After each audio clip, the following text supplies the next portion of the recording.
Those Who Rule is a brand new turn-based tactics game with a gorgeous art style and a few unique systems with permadeath. So, with the recent release of the demo, let's go give it a try and give my impressions. Initially, the intro screen is amazing, showcasing the characters, playing great intense music. You already know what you're going to get into with this. The story so far is broken up into chapters, which have been relatively short, which isn't a problem for me since it is a demo. To give a short explanation, you take control of Rangers in a war-torn world. Each decision you make does seem to impact the story, so I'm excited to see where it goes. I don't want to spoil anything, so you'll just have to play it for yourself and see where it goes for you, since I'm sure all of our stories are going to end up differently. The combat is straightforward and has all of the usual features of a tactics game. Status effects, class abilities, and weapon abilities all play a major role in combat. Here's an example. Shield bash your enemies to break their legs and stun, or strike from the back to do extra damage and stop them from retaliating. Terrain also plays a factor during combat, whether it's placing your characters in the cover of trees or positioning yourself around rocks for more cover. The choice is yours, but use the terrain since the enemy will too. Characters with shields also have an added armor rating under their health. Once the shield breaks, you will start to take actual damage. Some classes get their shields back at the end of a turn. I'm sure this will become more advanced as we see more advanced classes presented, which developers already confirmed. So far, there are 6 basic classes: Fighter, Soldier, Skirmisher, Defender, Archer, and Medic, each with their own unique sets of abilities, features, weapon specializations, and each can also be promoted, which opens up a whole new set of skills and attributes. After the first few chapters, you'll be introduced to the base system, where you speak with other characters, create and upgrade armor and weapons, and prepare your troops for the upcoming battles. I always found these systems to be fun and a good break from the combat at hand. It makes the characters have more personality and helps ground the story for the player. These are also good opportunities to activate side quests, which are available during your time in combat. It also allows you to learn more about each of the characters and how they interact with each other, since it is a more personal type of speaking and more personal type of speech for each of them. Since they are broken up into pairs, they talk to their companions, you actually just get to learn more about them, which is reflective in combat. In the final battle of the demo, you'll be given your first optional objective, which is to get a chest on one side of the map that is guarded by 2 enemy units. While this does not sound difficult, the game throws unimaginable odds at you. What feels like endless enemies ready to be cut down by your forces. While this might seem like the case, these enemies are dangerous. They are strong and they will outmaneuver you if you let them. I found baiting them to be the easiest strategy, especially with the added retaliation mechanics and flanking mechanics in place. With the added fear of permadeath, every turn matters, which left me in a minor panic while battling tougher enemies. I worried about my troops getting flanked and shot at from a distance, which happened more times than I would like to admit. A stand-up for me was the final boss fight, making your way from the very bottom of the map to the very top to face some Viking-looking bard member. You will also receive 2 well-trained allies to assist you, one with a 2-handed weapon that will cleave multiple enemies who are in front of them, and the same goes for the spear,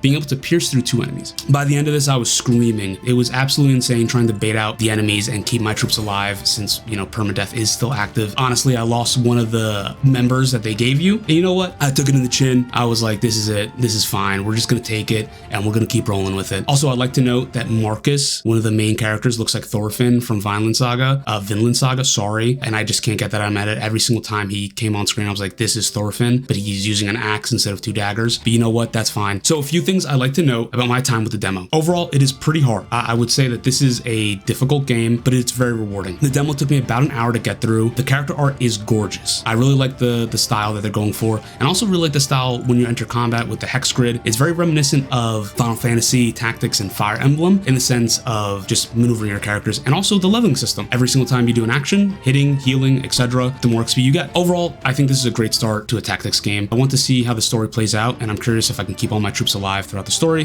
which I probably can't. I definitely want to try. So if any of this interests you, please go check out the demo and let me know your thoughts below. If you want to cover more indie demos like this one, again, let me know below, and don't forget to like and subscribe for more tactics games. Bye.